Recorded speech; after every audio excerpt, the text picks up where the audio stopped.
have this chart.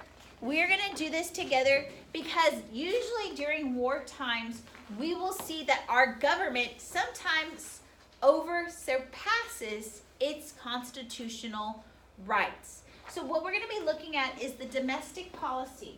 So the first one is the writ of habeas corpus. Do y'all remember what habeas corpus is? Corpus means what? Body. Habeas means held.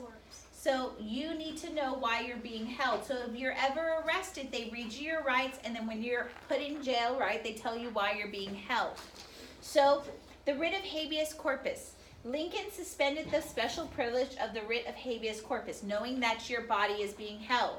The reason why he did it is so that anti-unionists might be arrested. So I'm going to write this and define the vet. He arrested anti-unionists. Did they know why they were being arrested? No. Is this a violation of their rights?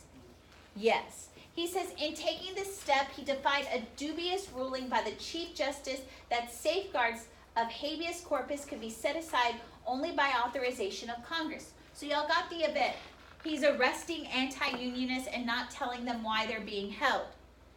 The second, do y'all see that third box? It says, how is this event an over-assertion of the government's power? Looking at this, is this an over-assertion? Yes or no? Yes, because why is this an over-assertion? If you are being arrested, you should be told what? There you go, you got the answer. When you're arrested, you should be told why you're being arrested.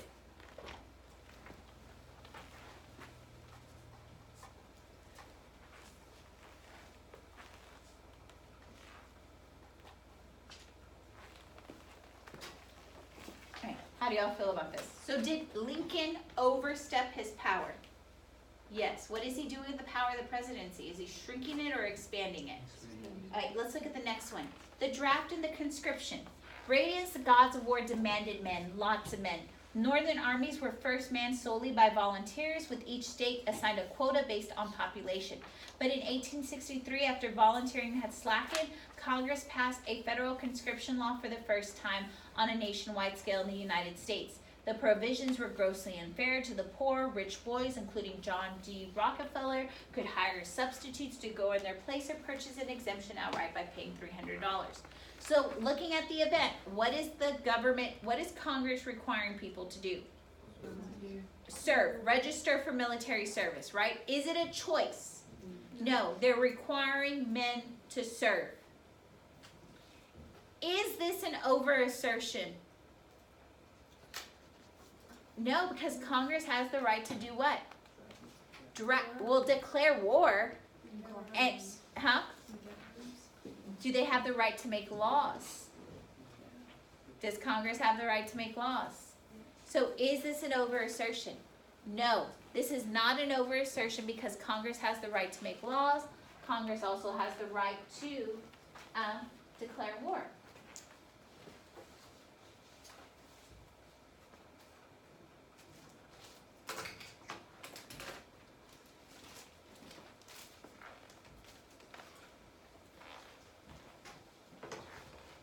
The next one, income tax. Blessed with the lion's share of the wealth, the North rode through the financial breakers much more smoothly than the South. Excise taxes on tobacco and alcohol were substantially increased by Congress, and income tax was levied for the first time in the nation's experience. Although the rates were painlessly low by later standards, they netted millions of dollars. So the whole thing of this is that the government needs what? Money. Money to do what? Pay for the war. That's what the define the event is. The government needs money to pay for the war. This is not the current income tax we have, but the idea of the current income tax comes from what happens right here. Okay, I want us to think, is this an over-assertion? Can Congress tax us? Yes, so is this an over-assertion? No, this is not an over-assertion because Congress has the right to tax us.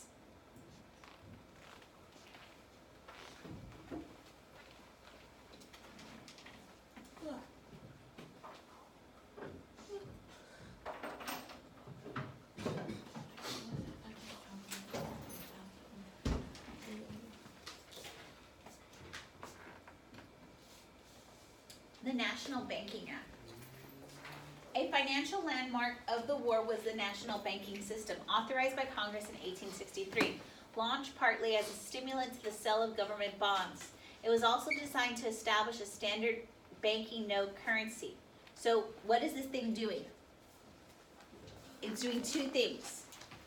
Sell of government bonds. Do y'all know what this means? When the government sells you a bond, what do you give the government? Money. And what do you think they're going to use that money for? Pay for the war. This is why they created that bank. The other thing is they're going to create a standard bank note currency. So this is to define the event. The standard bank note currency that's created at this time is called the greenback, which is where our modern dollar comes from. Right? So they're creating a standardized banknote, and they're also creating bonds so they could take in money to pay for the war. The country was then flooded with depreciated rag money issued by unreliable bankers. Banks that had joined the national banking system could buy government bonds, issue sound paper money backed by them. The War-Born National Banking Act thus turned out to be the first significant steps towards a unified banking network since 1863, when the monster bank of the United States was killed by Jackson. Spawned by this war, a new system continued to function for 50 years until it was replaced by the Fed in 1913. Is this an overassertion of Congress? Does Congress have the right to create a bank? Can y'all tell me a reason why? It's our favorite type of clause next to Santa Claus. The elastic clause. So this is not an overassertion because of the elastic clause, and also of a Supreme Court case called McAuliffe. Sorry, that U is really big. Versus Maryland.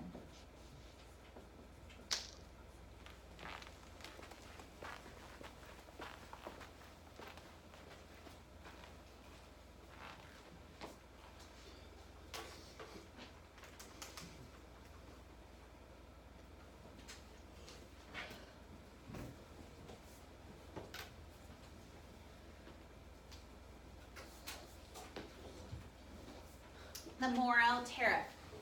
Custom receipts like to be approved important revenue raisers. Early in 1861, after enough anti-protectionist Southern members seceded, Congress passed the Morrill Tariff Act, superseding the low tariff of 1857. It increased the existing duties to 5 to 10%, boosting about moderate levels of the Walker Tariff, but these modest rates soon pushed sharply upward by the necessities of war. The increase were designed partially to raise additional revenue and partially provide more protection for the prosperous northern manufacturers. So what's the purpose of this tariff? What are they trying to do? Raise additional revenue. To pay for what? What are they trying? For the war. This protected tariff became identified with the Republican Party, and as industrialists, most Republicans waxed fat for these welcome benefits. Is this an over-assertion of Congress's power? No, because Congress has the right to do what? Looking at what Congress has done in this war, have they been constitutional and within their rights? Yes. As Lincoln? No. The next one is the Emancipation Proclamation. Lincoln's Emancipation Proclamation of 1863 declared forever free those slaves in the Confederate areas still in rebellion. The presidential pen did not formally strike the shackle from a single slave, where Lincoln presumably could free the slaves, that is in the loyal border states who refused to do so, lest he spurred disunion. Where he could not, that is in the Confederate states, he tried to. So in short, where he could, he would not, and where he would, he could not. Thus, the Emancipation Proclamation was stronger on proclamation than emancipation. What is he trying to do? He's trying to free the slaves where? In the South. Is that an over-assertion of his power? Yes. I want you to think why. Why is that? There's a specific something that those Southern slaveholders could say to him, saying that he cannot take away their property. Dred Scott. Yes, this is an over-assertion because of the Dred Scott decision.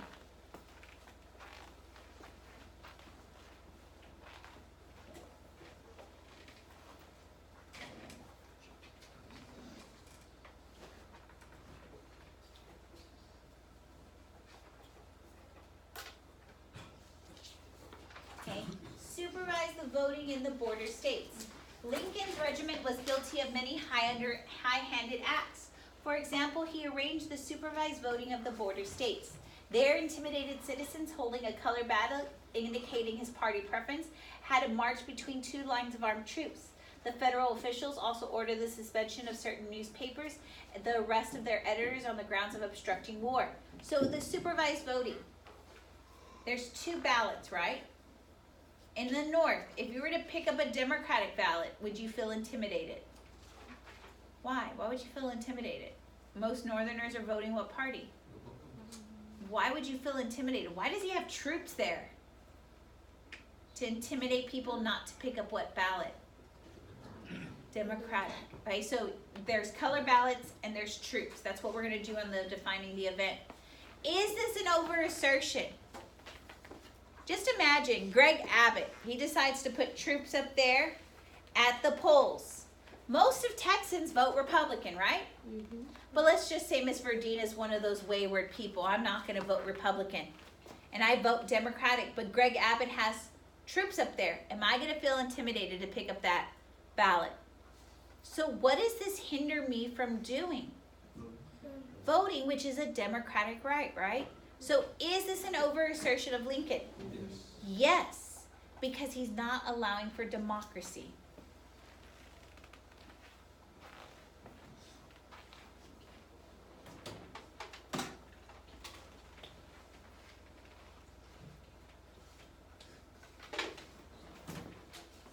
Martial law on the border states. In dealing with the border states, President Lincoln did not solely rely solely on moral suasion, but successfully used dubious legality. In Maryland, he declared martial law where needed and sent in troops because the state threatened to cut off Washington from the north. Just imagine Maryland left. Could D.C. have been taken over really quickly? So he's going to declare martial law. What does that mean? He's going to send in troops, right? Huh? It's like the Quartering Act. Yeah, it's like the Quartering Act. He's going to send in the troops, right? Does that government control that state anymore? He does. Is this an over-assertion of his power? Yeah. But does he have the authority to do this? Because he's commander in what?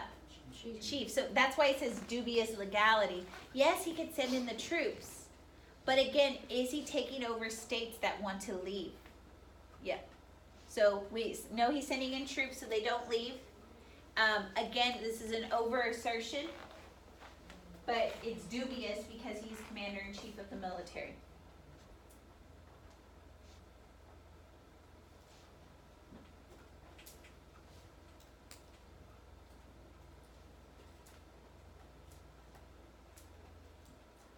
We've already talked about this one, the blockade. Congress was not in session when the war erupted, so Lincoln gathered the reins into his own hands. Brushing aside legal objections, he boldly proclaimed a blockade. His actions were later upheld by the Supreme Court. So where is he blocking? Where is he blocking? The borders, the southern states, so that what doesn't come in? Supplies. Is this an over-assertion? Yes, because the oceans are supposed to be free. Eventually, does the Supreme Court allow it? Yes. Okay, is there a repetitive trend with Lincoln? What do we see Lincoln doing? He's making rules that, do they follow the Constitution? No. What is he doing to the power of the presidency? Expanding it. The Trent Affair. The first major crisis with Britain came over the Trent Affair, late in 1861. A Union warship cruising on the high seas north of Cuba stopped a British mail steamer, the Trent, and forcibly removed 2 Confederate diplomats bound for Europe. What does that mean when you forcibly remove? What is that called? Kidnapping. It's another word we've learned along. Impressment. So put that on there. Impressment. 2 Confederate diplomats are impressed.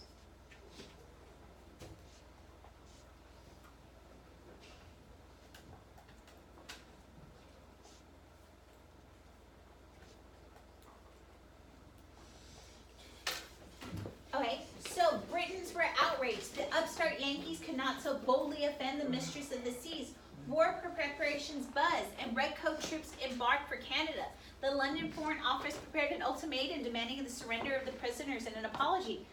Okay, we're almost going to go to war again with Britain, right? Haven't we had a lot of those things that we're going to go to war with Britain? So Lincoln came to see the 10 prisoners as white elephants and reluctantly released them one war at a time, he said. Okay, is this an over-assertion of his power? Yes. Didn't we fight a whole war about this in the War of 1812? This is an over-assertion because should you be stealing men off boats? No.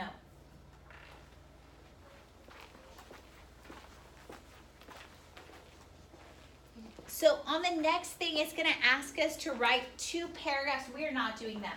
I'm going to take you through the study guide, and we're going to go over what is going on. All right, let me talk about all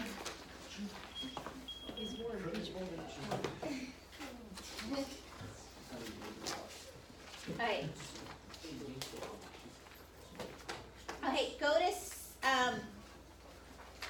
to question 15 on your study guide.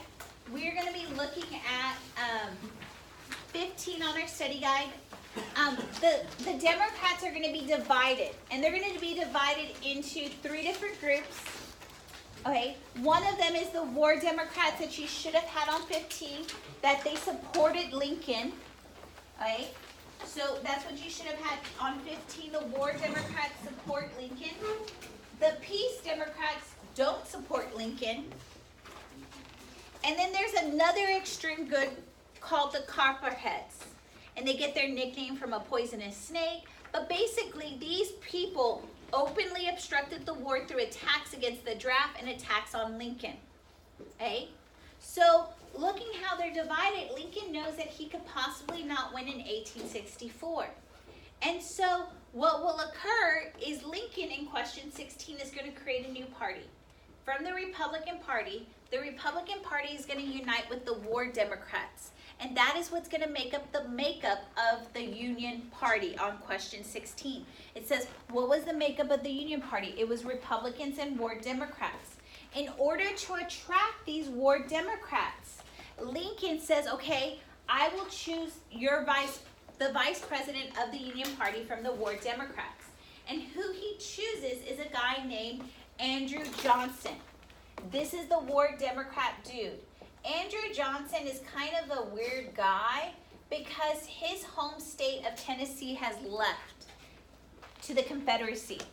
So he's sitting in the House, in the Congress, without even a state to represent. Okay? He's a Southerner that has stayed with the Union.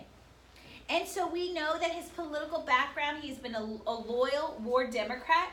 We see that he is in Congress, and he's chosen by Lincoln to attract the War Democrats so he could win the election.